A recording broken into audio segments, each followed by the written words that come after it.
성경을 한자를 푸는 대구의 오집사입니다. 오늘은 추할 추자에 대해서 말씀드리겠습니다. 여기서 보시면 귀신 기자가 있고 닭유자가 있습니다. 귀신과 닭이 등장하는데 추하다 이해가 안 되시죠? 이 닭유자는 술주자로도 사용할 수가 있겠습니다. 자, 그럼 술과 귀신이 등장할 때 추하다.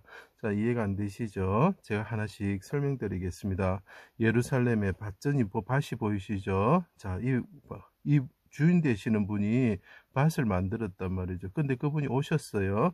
그때 사람들이 어떻게 합니까? 십자가에 달고 그분을 발을 상하게 하고 우두갈 올자가 보입니다. 죽게 만들었다는 거죠. 그리고 그분의 영이 떠나게 하였다는 거죠. 그 영이 뭐라고요? 귀신 들렸다, 바알세불이다 하고 그 사람들이 조롱하였죠. 그죠? 자, 그 이야기를 하고 있습니다. 자, 예루살렘에 선지자를 파송하고 선지자를 계속 보냈죠. 근데 그들을 모욕하고 돌로 치고 죽이고 그랬죠. 암탉이 새끼를 날개 아래 모음과 같이 자녀를 모으신 하나님이신 해와 같으신 이스라엘 왕 예수님이 말씀이 육신이 되어 자기 땅에 오셨다. 자, 이 왕이 계신데 이분은 주신데 이분은 뭐라고요? 암탉과 같으신 분이다 라고 이야기를 합니다. 이 예루살렘 밭전자죠. 예루살렘의 날개 아래 모으시는 암탉과 같은 분이었다라고 하기 위해서 이게 닭유자가 들어가는 것입니다. 그때 어떻게 됩니까? 닭이 세 번 올 때 베드로가 세 번을 부인을 하면서 그분이 고난을 얼마나 이렇게 모욕을 당하셨습니까? 자기 제자들도 배신하게 되었던 거죠.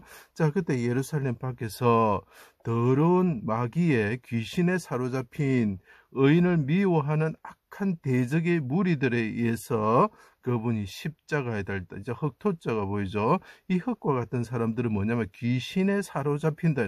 그런데 이 귀신을 보통 표현할 때 더러운 귀신이다 이렇게 표현을 많이 합니다. 추할추 못생길 추자가 되겠죠. 그죠? 자, 그리고 그 악한 대적 미워하는 이 왕이 오셨을 때 미워하면서 포도원 밖에서 죽이고자 했다. 발을 벨 월자가 발을 벨 월자가 아니라 발을 벨 올자가 되는 거죠.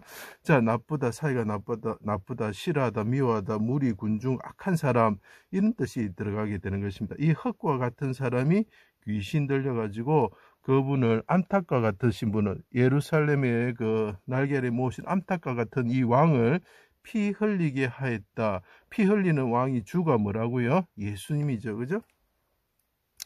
자, 애워사고 수족을 찔러 십자가에 달고 포도주와 같은 이걸 우리가 그 제사에서는 전제라고 표현하죠. 포도주와 같은 피를 흘리게 하였다. 그래서 예수님이 내가 이 너희를 위해서 흘리는 피다 이렇게 표현하죠. 그래서 여기서 당유자가 제가 술주자로 이제 차용이 될 수가 있는 것입니다. 이분이 닭과 같으신 분이 피를 흘리시는데 술이다라고 포도주다라고 이야기를 하는 거죠. 술주자가 되는 거죠. 그래서 그것을 모르는 사람은 자꾸 닭피를 잡아가지고 귀신 쫓을 때 사용하는 것입니다. 자, 피 흘리게 하였다라고 이야기를 하는 거죠. 그분이 우리를 위해서 피 흘리신 왕이시다는 거죠.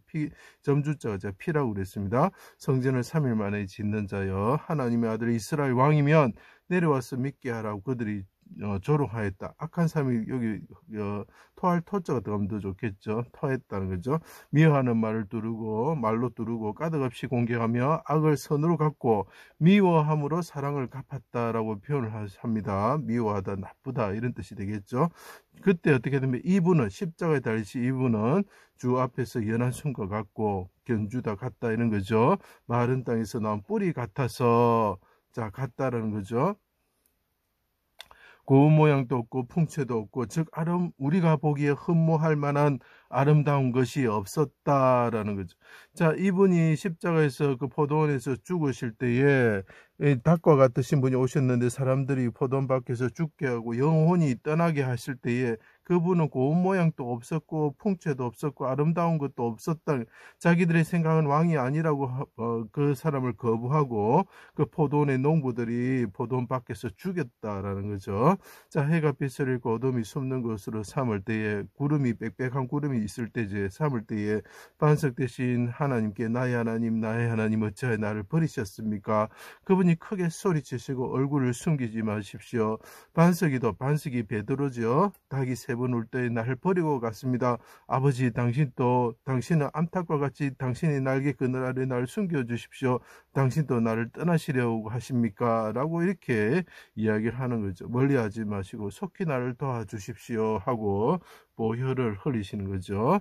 자, 포도주와 같은 피를 흘리시는 거죠. 내 영혼이 마른 땅같이 사모합니다. 같다는 것이요. 그때 독주에 취한 무리들이, 독주에 취한, 술주자로 사용할 수 있습니다. 독주에 취한 무리들이, 악한 귀신에 들린 이 무리들이, 더러운 귀신, 추하다는 거죠. 더러운 귀신에 들린 이 무리들이 나를 두고 노래합니다. 목마를 때에 신포도주를 줍니다. 아버지, 내가 신포도주를 줍니다. 내가 그 아버지 그 신포도주를 받고 이 사람이 말합니다. 내 영혼을 아버지 손에 부탁합니다. 이렇게 얘기해요. 자, 포도주를 받고 영혼을 드리고 돌아가시는 그분의 모습은 고운 모양도 없고 흠모할 것도 없고 그렇다는 거죠. 어린 양과 같다는 거죠. 왕이 피를 흘리고 다 십자가 달 리가 있죠. 내 영혼을 아버지 손에 부탁하나이다. 아버지의 팔로서 구원하여 주십시오. 이런 뜻이죠. 크게 다시 소리치시고 영혼이 떠나셨습니다. 여호와의 오른팔을 나타내시어 구원하여 주십시오. 사탄이 악인들의 오른쪽에 서게 하여 주십시오. 라고 이야기합니다. 그들은 사탄에 속한 자들이라는 거죠. 자, 이것을 요약하면 이렇습니다. 예루살렘을 암탉 날개에 모으시는 이스라엘 왕이 계셨는데 이 사람은 포도원의 주인이었다는 거죠. 취한 악한 무리에 의해서 십자가에 달 도수장에 끌려가고 털 깎이는 곳에 어린 양처럼 되셔서 고운 모양도 풍채도 없고 아름다운 것이 없었다. 추한 모양이었다. 못생겼다는 거죠. 죄를 담당하시고 백성들의 죄 사함을 위하여서 영혼을 속건제물로 드리고 영혼을 하나님께 드립니다. 아버지, 내 영혼을 받아주십시오. 나의 하나님, 당신의 오른손으로 구원하여 주십시오 하고 부르짖는 모습이 보이죠. 그분이 이제 신포도주를 받으시고 영혼을 드렸다는 거죠. 영혼을 속건제물을 드리며 피 흘리시고 기도하셨다. 그분이 그 포도주와 같은 피를 흘리시면서 영혼을 속건제물로 드리면서 그분이 추한 모습으로 드릴 때에 어떻게 됩니까? 죽음에 이르시고 스스로 사망에 이르셨죠. 그때 어떻게 됩니까? 더러운 귀신이, 추한 귀신이 쫓겨나고 사망이 멸해집니다. 더러운 마귀가 쫓겨났다고 계시록 12장에 말을 하고 있습니다. 쫓겨나고 사망이 멸해졌다. 그때 어떻게 됩니까? 그분이 그 예루살렘 성에서 왕이 되시고 그분이 만유의 주가 되셔서 어떻게 합니까? 피 흘리신 그분의 피로서 우리가 해방이 되고 그분이 흘리신 피, 그 포도주와 같은 피를 때문에 우리가 해방이 되고 어떻게 됩니까? 맑은 포도주로 우리에게 잔치를 베풀어 주시는 분이 되셨다. 그래서 그분의 모습을 게달의 장막 같을지라도 네가 솔로몬의 휘장가 같구나 하고 아가스에서 표현하고 있습니다. 자, 자기 그 신포도주를 받으시고 이분은 암탉과 같이 날개를 품으시는 분이신데 신포도주를 받으시고 보혈과 같은 그 포도주와 같은 그 보혈을 흘리시고 그분의 영혼이 떠나실 때에 우리가 보기에는 고운 모양도 없고 추한 그분이 하늘에 오르셔가지고 임금이 되셔서 귀신을 쫓아내시는 분이 되셨다. 그리고 우리에게 잔치를 베풀어 주시고 포도주를 주시는 분이 되었다. 이 땅에서 그분이 오셔서 어떻게 됩니까? 포도원 밖에서 추하게 돌아가셨을 때 우리가 구원을 받을 수가 있는 것입니다. 제 강의를 들어주셔서 감사합니다.